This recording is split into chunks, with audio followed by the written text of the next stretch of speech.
we're going to give sort of an overview of these repair pathways and then discuss them in a bit more detail, and then move on to discuss DNA recombination. So this is a process that works in repair of some different kinds of DNA lesions where there are actually breaks in the double-stranded backbone, and the cell risks not only changing the genetic information, but actually losing a part of the DNA.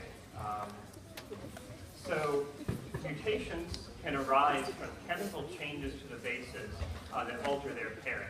So we saw a few examples of this when we were discussing nucleic acid chemistry. This is another example where methylation, alkylation of this guanine changes it to prefer this tautomeric form that can actually base pair better with thymine.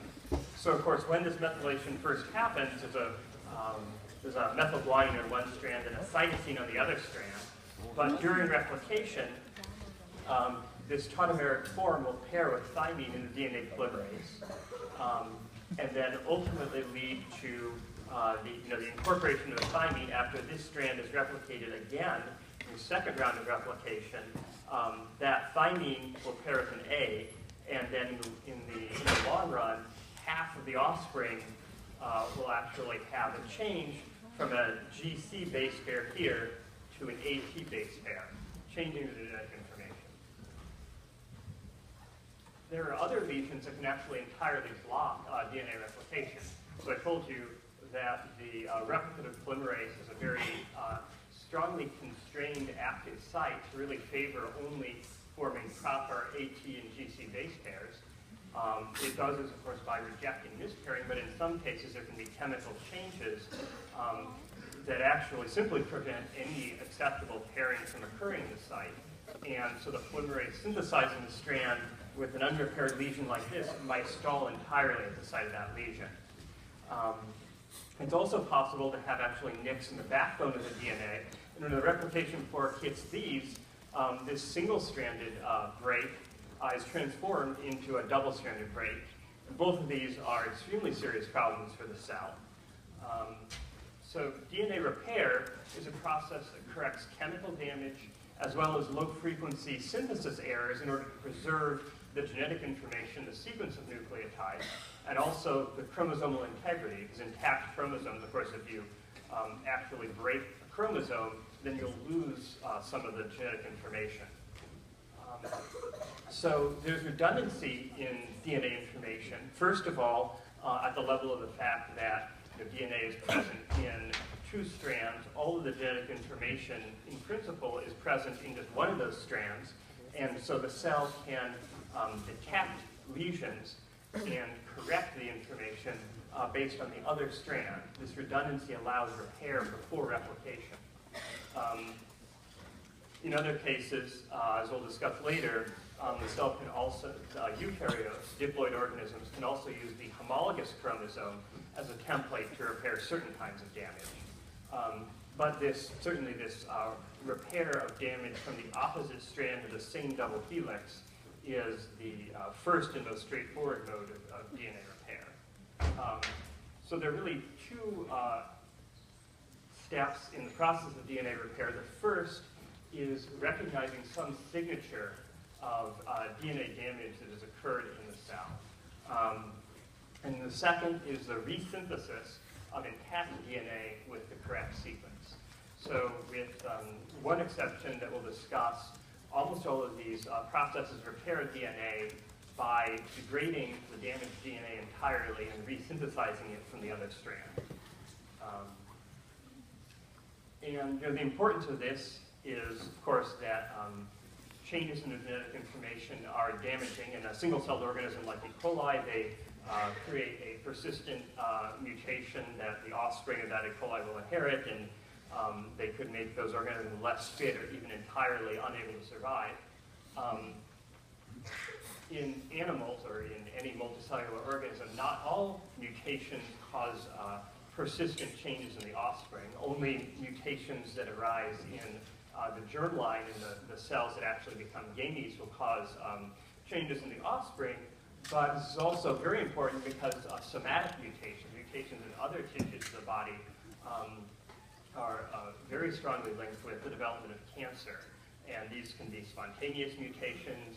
They can be induced by radiation damage or by chemical changes to the bases caused by chemical mutagens. And in some cases, they sort of synergize with inherited changes. And the end result is that mutations in genes that either inactivate genes that suppress cell growth or hyperactivate genes that promote cell growth leads to uncontrolled cell proliferation. This is really the basis of cancer.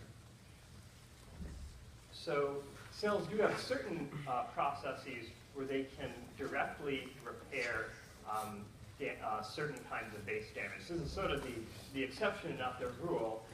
But in this case of this O6-methylguanine that we discussed, cells actually have an enzyme with a cysteine, and that cysteine will accept the methyl group off of O6-methylguanine to turn it back into a normal guanine nucleotide.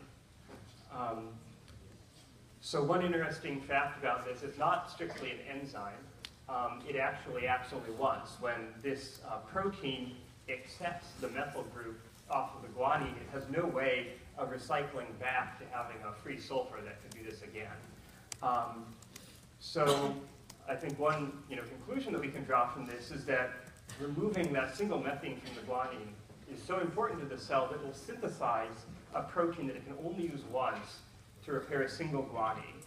Which I think just sort of emphasizes the importance of DNA repair to the cell and of maintaining intact genetic information. So as I mentioned, this direct repair is possible for only a very small number of lesions, alkylation of guanine, for instance, and in microbes, UV damage can sometimes be repaired by a direct repair pathway like this. In most other cases, the approach of the cell is to degrade the damaged DNA and resynthesize it. So one kind of damage that can arise is spontaneous depurination. So at some low frequency, the glycosyl bond between the deoxyribose and the base can be hydrolyzed and leave behind simply the ribose with no base at all attached. Of course, this removes all of the sort of the information from that base. And the repair strategy here is the removal of the baseless site along with some flanking nucleotides and the resynthesis from the complementary strand. The cell doesn't try to just directly figure out what base is there and reattach it to the ribose. The cell removes this entirely from the DNA. So the first step of this process is that there's an enzyme called an AP endonuclease. So AP stands for apurinic or apyridinic. So these sites that lack a base, these abasic sites, can also be referred to as apurinic or apyridinic because they lack either a purine or a pyrimidine base. So this AP endonuclease cleaves near the site of damage, and then two enzymes that we are familiar with come in and finish the process of repair. So DNA polymerase I will start at this 3' end, resynthesize DNA, including this abasic site, as well as some flanking downstream nucleotides using the intact strand as a template. Of course, this leaves behind still leaves behind a gap in the phosphodiester backbone, and that gap is repaired by DNA ligase. So here is a question about this process that DNA polymerase I and DNA ligase also act during normal DNA replication, which we discussed on Wednesday. The question is, what is the function of polymerase I and ligase doing normal replication, which is the process that it performs there is very similar to the process that it performs in repair. So you could discuss this and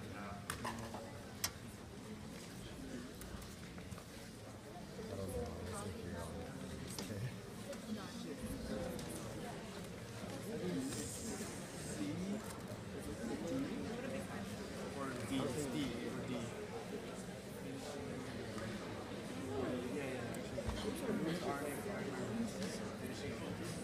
That's okay. Cream.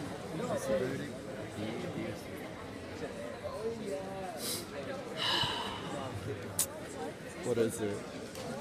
C? C? D? Did you like a PowerPoint? Or you just like stood up there and did it? Amy says D. I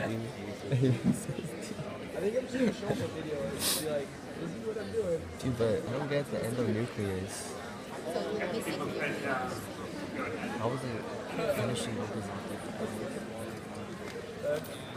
Yeah, I think I'm just gonna make like a slide PowerPoint.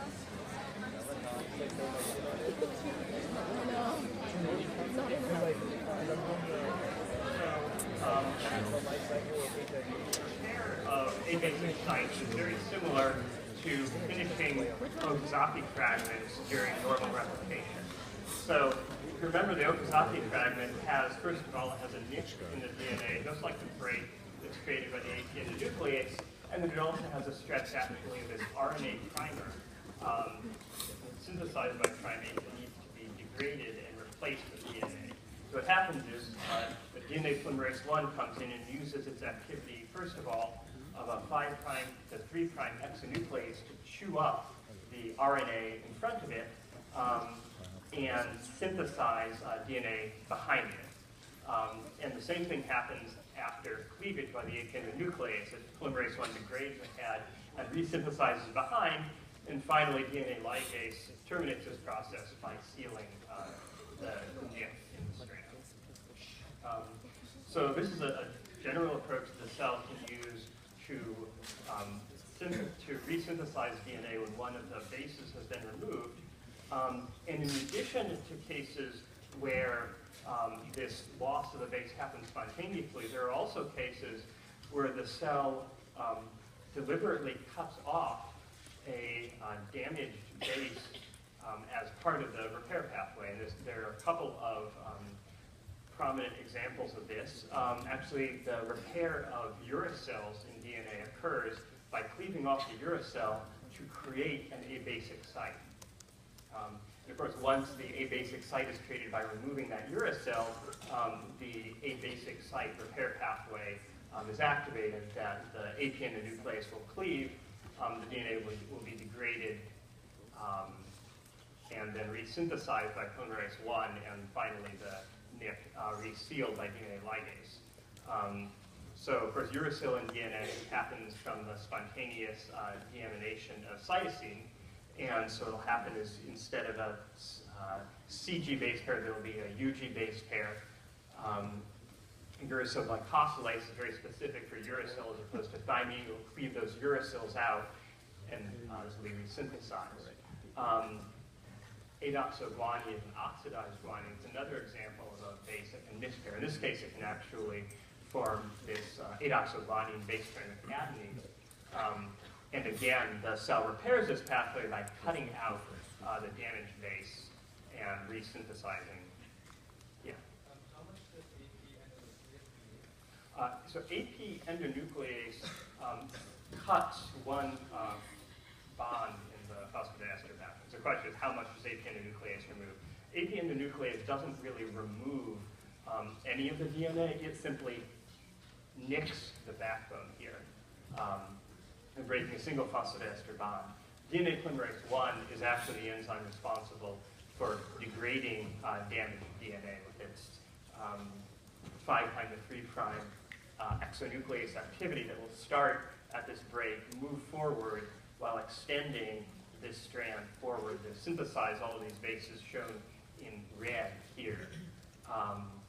So it has both the synthesis and the degradation activity, and it's one of the ways the cell can ensure that it isn't losing information at the same time as degrading the strand. It's also resynthesizing it until it's finally resealed.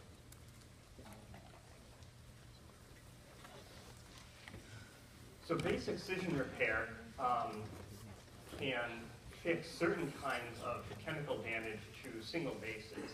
But there can also be larger and more complex lesions. So one example of this are thymine-thymine cross-linking products that happen as a result of UV light, as well as the attachment of larger, bulky damaged groups to DNA, things that are much larger than a methyl. And in fact, cases we can actually have chemical reactions that involve the sugar as well. So when this happens, you can't simply cleave out the damaged base. In this case, there are two bases next to each other, both involved in the lesion. But when this happens, these larger lesions actually cause a distortion of the phosphodiester backbone, which normally has a very stereotyped shape, that it gets bent out of that very standard shape. And so the molecular signature that's recognized by this nucleotide excision repair pathway is not recognizing a specific kind of damaged base for the most part, but it's recognizing this distortion of the DNA backbone. Again, the molecular strategy when this signature of damage is recognized is to cleave the damaged and distorted backbone and to resynthesize it. And so this process is called nucleotide excision repair. So base excision repair, simply the base is cleaved off and the backbone is left intact. And in nucleotide excision repair, a large stretch of nucleotides are removed. And the importance of this is that this lesion can span multiple bases. And in fact, there might not be an ordinary deoxyribose in the backbone at some of those points. And in order to ensure that that region is entirely removed, cells were removed between 13 and 29 nucleotide stretches of DNA to be resynthesized. So in bacteria, there's a complex that's called the exonuclease, and this will cleave twice, 13 bases apart, releasing this damaged 13-base single-stranded region. When this stretch is left behind, again, DNA polymerase I and DNA ligase will resynthesize this strand, going from the, extending the 3' end damage until it hits, until it seals this gap, and then DNA ligase will actually seal the nick. Humans have a similar process. It excises an even larger piece of DNA, 29 nucleotides long, as a specific helicase that's involved in removing the damaged DNA, and then it's resynthesized by DNA polymerase epsilon. So in humans, DNA polymerase epsilon is involved to some extent in normal replication. And then after this is resynthesized again, human DNA ligase will reseal the nick that's left at the end of the backbone. So between base excision repair and nucleotide excision repair, this holds a number of ways to recognize damage and remove it from the DNA, but there are errors that arise as a result of normal replication, and these are trickier to recognize and repair. So the cell can recognize when there is a mismatched base pair. So these are two chemically ordinary, completely undamaged bases that just happen not to go together. So they might be, G and the T that somehow ended up paired by errors during synthesis. And essentially, any mismatched base pair besides, anything besides an AT or a GC can be recognized by a pair of proteins. So in bacteria, these are called MUT-F and MUT-L. And they will bind the site of this mismatch. And the repair strategy, again, is to degrade the damaged DNA and to resynthesize it. The problem here is that it's less clear which strand has the correct genetic information on it, or which base is correct in this mismatch. I told you that this is a mismatch between two chemically ordinary and undamaged bases. And E. coli has one strategy to recognize which strand is likely to have the correct information. The story is different in eukaryotes, which I'll get to in a minute. I just want to sort of start by saying that E. coli and many bacteria use one strategy that is not the one used in eukaryotes. So E. coli methylates certain bases. So we talked about methylation in some cases can be a source of DNA damage, but methylation in other places is actually safe and does not affect the base pairing interface. And so E. coli will methylate certain adenine residues in these GATC sequences. After replication, a naive and methyl-free adenine is going to be inserted. And so shortly after replication, the DNA is actually hemimethylated, with the old strands having methylated adenines and the new strands, shown in pink here, not having methylated adenine. So just after replication, the new strand is unmethylated, and that is the signature that E. coli is going to use to decide which strand to degrade and which strand to use for resynthesis. After a few minutes, the second adenine is methylated again by the methyltransferase, and at this point, the cell no longer has a way to distinguish which strand is old and which strand is new. Because mismatched repair is really devoted to correcting errors that arise during replication, it's not a problem that it's only able to work shortly after replication. There aren't really other situations where the mismatch repair pathway specifically would be needed to repair damage. The way that mismatch repair finds which strand to use, actually the methylation occurs only at these specific GATC sites. There might not be one right next to the mismatch base pair. So MutS and MutL recruit this enzyme MutH that will scan along the DNA actually in both directions. So it sort of loops this mismatch region out as it pulls in DNA from both sides until eventually it finds a hemimethylated site on one strand or the other. At that point, MutH will cleave the unmethylated strand, and that cleavage might be here, might be downstream of 3' to the site on the damaged strand, or it might be upstream. And once that cleavage happens, there are actually two alternate repair pathways that the cell uses to degrade the DNA and resynthesize it. So if the site is upstream, degradation goes from the 5' to the 3' direction until it hits the mismatched site. Whereas on the other side, degradation has to go 3' to 5', and so different exonucleases are used for this degradation 5' to 3' versus this degradation 3' to 5'. Once the DNA has been degraded, though, the synthesis always has to happen from the 5' to the 3' end. That's the only way that the cell can synthesize DNA. And so in this case, the synthesis will begin here and go in this direction the same way as the degradation happened, where in this case, the degradation moves this way, the resynthesis moves this way.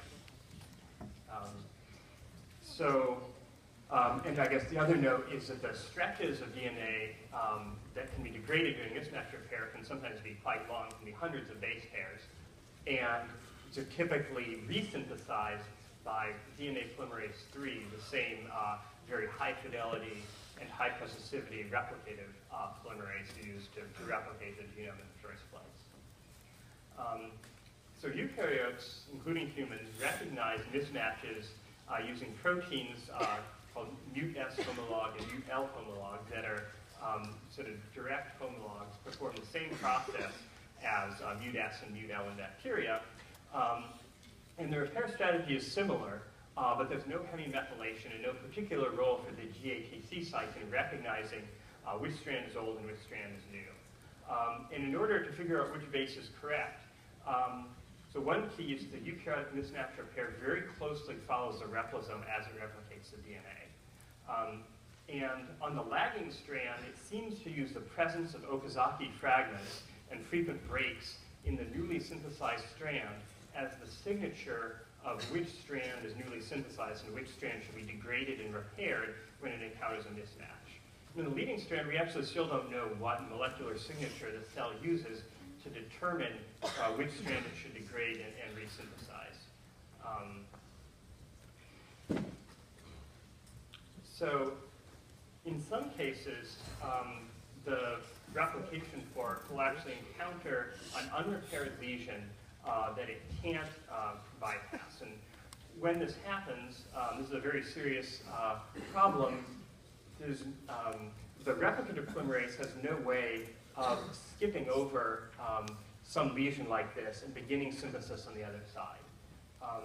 In bacteria, the presence of accumulating single-stranded DNA, which is a hallmark of this sort of damage where one of the polymerases is blocked, induces something called the SOS response. And that causes cells to activate two different error-prone DNA polymerases. So normally, the cell replicates its genome using an extremely high-fidelity DNA polymerase in E. coli. It typically replicates the entire genome without making errors.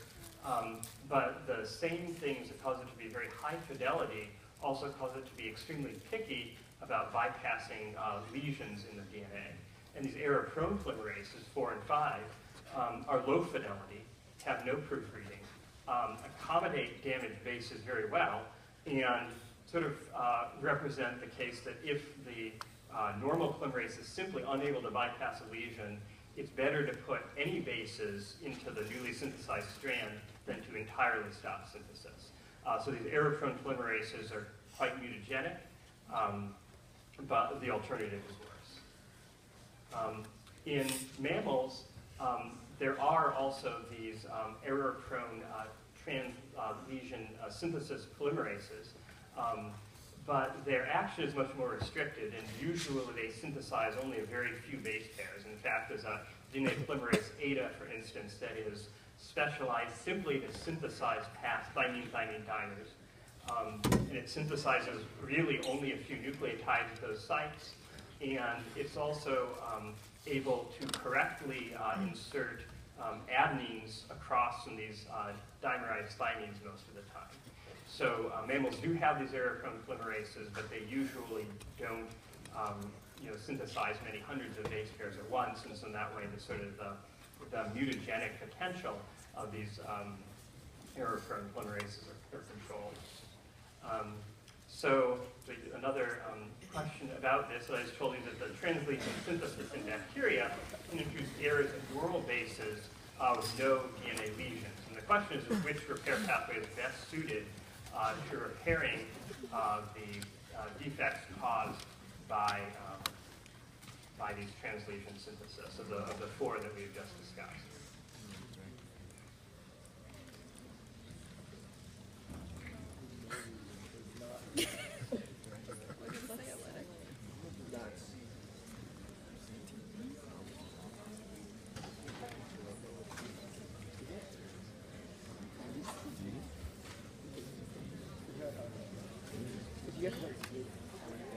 Normal bases with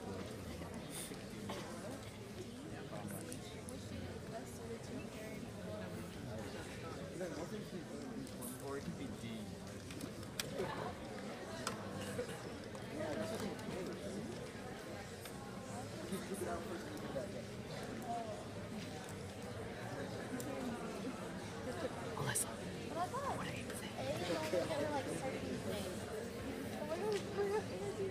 Oh, really? A pen? I don't know. Oh my god. Oh my god. I think Amy put D. Amy.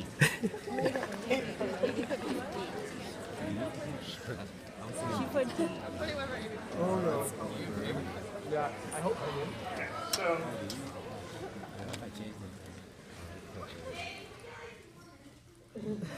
sorry. So the truth here is that with no other lesion that mismatch repair is the only pathway that can correct this damage. And all of these other pathways, base excision, nucleotide excision, repair, and direct repair, rely on recognizing damage in your DNA, whereas mismatch repair is responsible for recognizing unlesioned pieces of DNA that just happen to have the wrong 2 bases across each other. So going back to our earlier discussion of how mutations are a major cause of cancer, one thing we know is actually that DNA repair pathways are extremely important in preventing cancer.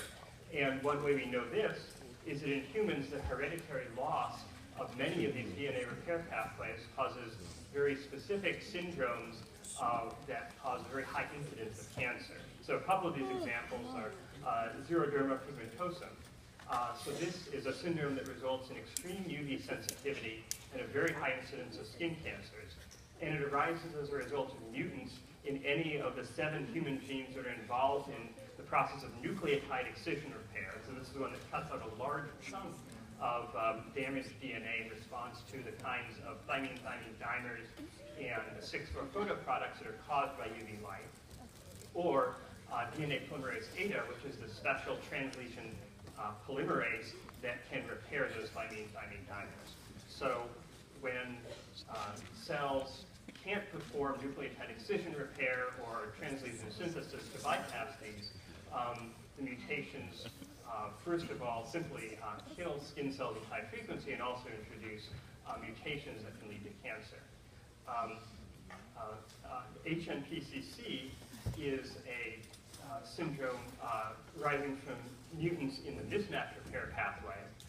The pathway that corrects polymerase-induced errors in the genetic code with a loss of the human mut-S or mut-L homologs leaves the cell unable to recognize these mismatches, and so the mismatches accumulate over many rounds of cell division, leading to mutations that can drive the formation of cancer.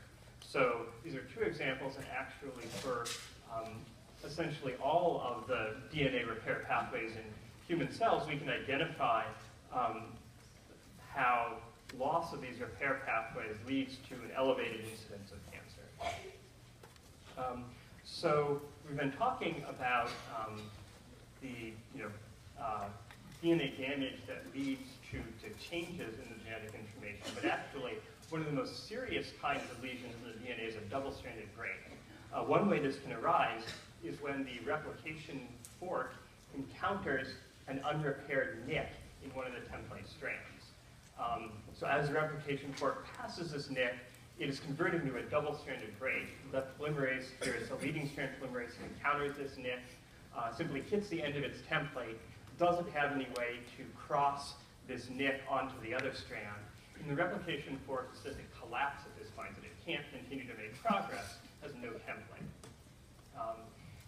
Again, the cell's strategy here is to try to copy the information it needs to repair this from the other strand, but the process by which this happens is quite complicated. And this is called recombinational repair. So the process begins where the replication fork collapses and we're left with a double-stranded break. In order for this new double helix to copy information from this other double helix here, we actually need to, first of all, actually chew back some of the 5' end of the double-stranded break, and then undergo a process called strand invasion, where we switch back the strands from the intact double-stranded region in order to be able to copy information from this intact double strand back on to the broken one. So of course, on the broken strand, each of those strands needs to be repaired. There's actually a process where after the beginning of this strand invasion, this linkage moves, slides backwards, producing this situation where this fork moves backwards, and we'll discuss the details of this further, producing something called a holiday junction or a holiday intermediate, where the 2 strands of the 2 double helices are each swapped.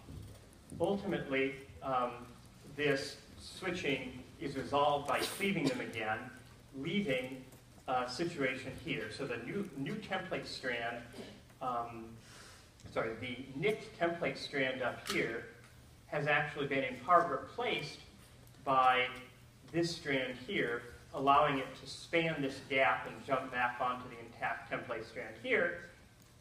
And the nick has actually been moved down here, where it is now part of the strand that's being synthesized. So the net effect of this is to copy information from the intact strand onto the nicked strand and allow the polymerase to cross this jump, and once this situation is established, once these have moved and all of the nicks have been religated, and this is a situation that looks just like a normal replication fork, where you have two intact template strands, and you have two strands that are being synthesized. This is a leading strand, this is a lagging strand.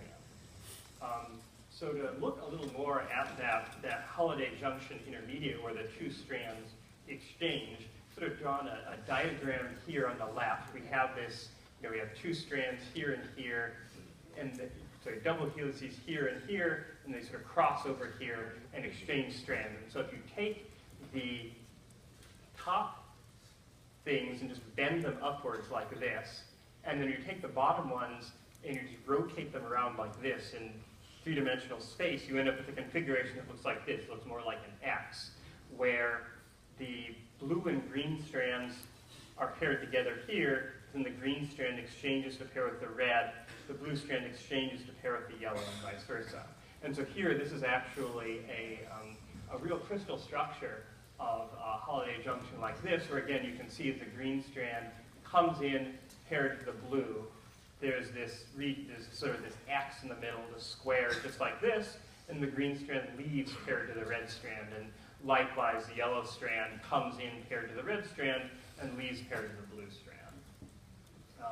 And so this allows the cell to swap pairs of strands on identical or nearly identical double helices. And by doing that, it's called recombinational repair, because essentially these two identical or nearly identical double helices are recombining at this junction. So the first step of this is 5' end processing. There's a fair bit of molecular detail that we don't really need to know. The important point is that 5' end processing degrades the sum of the DNA in a 3' to 5' way at the double-stranded break, but it degrades more of the DNA in a 5' to 3' way, and that leaves a free single-stranded 3' end. So in bacteria, this is carried out by the REC-BCD complex. And so this free 3' single-stranded piece of DNA is what triggers the rest of this process by performing strand invasion. And so REC-BCD are responsible for chewing back the double-stranded break, and once you have this free 3' end, a protein called REC-A coats that free single-stranded DNA. So this is different than the single-stranded binding protein that's present during replication. And so REC-A will polymerize along the single strand. It's initially aided by REC-BCD, but then once it starts extending, it coats the whole thing and wraps around the DNA in the way shown here. And then once REC-A is bound, it's the protein that is actually catalyzing the exchange of this single strand, which is invading into the other intact double helix. And then once that is formed, that the strand invasion creates this junction, this X-shaped junction, where the strands of one double helix and the other are swapping. At that point, there's a process called branch migration, which is just the movement, the exchange of the two double helices for the two strand swapped double helices, and this is shown here. Now we're just showing two of the strands in blue from one double helix and two in red, and these again come into this X-shaped junction, so this junction has now been rotated by about 45 degrees, and then the outgoing DNA has swapped the two strands. Each outgoing DNA has one red and one blue strand, and so in that way, if say only the blue double helix were intact, and the red double helix would be able to capture some of that information from the blue, copy it back from the blue double helix by exchanging strands like this. And so here is shown two of the proteins that are involved in this process. RUB-A, which actually binds right at this site where the two double helices come in and go out, and RUB-B is responsible for providing the directionality of the movement to pull this DNA in and move that DNA out. And So this process allows the cell to, first of all, to repair double-stranded breaks that arise during replication, and after branch migration, set up a situation that looks like an ordinary replication fork, where replication can restart with ordinary leading strand and lagging strand synthesis that's bypassed the nick. Essentially, the DNA polymerase has first copied the intact strand into a newly synthesized strand, and then exchanged that newly synthesized strand into the template strand to bypass the nick. In eukaryotes, homologous recombination can also act to repair double-stranded breaks off of homologous chromosomes. So to remind you, in humans, most of your DNA is present in 2 copies, one from your mother, one from your father, and after DNA replication, there's also 2 identical copies of each of those individual chromosomes in your cells. And so those also provide a template to repair double-stranded breaks that arise as a result of a number of different kinds of damage. And so this process is much like the repair of replication fork restart, except that it has to happen on both ends of the break, that both of these double-strand break ends on the red double helix are chewed back or processed to create overhanging 3' ends, and both of those overhanging 3' ends can undergo this strand invasion process. And ultimately, this actually leads to 2 of these holiday junctions. And so you can see, looking at this exchange, after this invades here, and this invades here and creates this structure, this gives the cell an opportunity to use each of the strands of the intact blue chromosome to copy over the stretch of the red chromosome, resynthesize the DNA that was removed by end processing, and then resolve this situation by copying the DNA. I think one very important point about this is that some of the genetic information right at the site of the double-stranded break is actually lost in the process of chewing back the end. So in the case of bacteria, this certainly happens, but because the 2 ends are really coming, because the double-stranded break was coming right out of the replication fork, it's always being repaired off an exactly identical DNA molecule being created during synthesis. In the case of homologous recombination in eukaryotes, sometimes there are actually genetic differences between the red and the blue chromosome. So it might be one base difference between one and the other. And this process of chewing back the ends of the red chromosome can actually lose some of that information. Because what happens ultimately is that the parts of the red chromosome are copied back from the blue one, but that means that there's at least a short patch of the red chromosome that's been changed to match the sequence in the blue chromosome if they aren't exactly identical. And once this happens, there are actually 2 different ways to resolve these junctions. In one case, the red, we exchange one red strand into the blue and then switch it back, and so the red chromosome remains intact except for a small stretch that's been copied or taken from the blue chromosome, and the blue chromosome again remains intact.